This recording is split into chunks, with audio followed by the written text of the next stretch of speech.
La famille, on dit toujours, même un enfant que tu as mis au monde, le fait de le punir tous les temps, je vous dis, à un moment donné, là, il finira à ne plus t'écouter, il finira à devenir rebelle contre toi, il finira à négliger tout ce qu'il était tenté de dire comme conseil. Et vous voyez, c'est ce qui est arrivé aujourd'hui à Air France.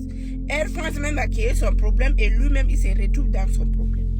Vous voyez, le fait de sanctionner les pays de là, oh, on ne va pas faire ça, on ne va pas venir, on va rompre ça, notre vol ne va plus voler là-bas, fais ceci, l'avion, mais au final, là, les pays là sont devenus indépendants eux-mêmes. Au final, les pays là ont décidé de dire que je n'ai pas besoin de vous. Regardez la honte, mais il faut être courageux pour revenir encore demander qu'on veut que notre vol commence chez vous. Reviennent chez vous. Parce que moi, là, j'aurais la honte. C'est pour cela qu'on dit quand il y a un problème, là, il faut prendre le temps d'examiner. Prends le temps d'examiner avant de donner ton opinion ou de prendre ton camp.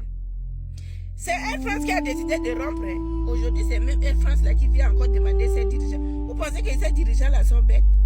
Et c'est vrai, comme le président Ibrahim Traoré a dit là, dis-nous si la zone est verte ou ça reste encore rouge. Parce que si c'est rouge, là, vous ne pouvez pas. Et je vous dis même aujourd'hui, si la Air France veut revenir là, ce n'est pas la peine parce que ces dirigeants-là ne vont pas accepter. Il y aura des conditions qu'ils vont respecter. Ça ne serait pas comme avant. Vous voyez la honte? Vraiment, Air France se ridiculise lui-même.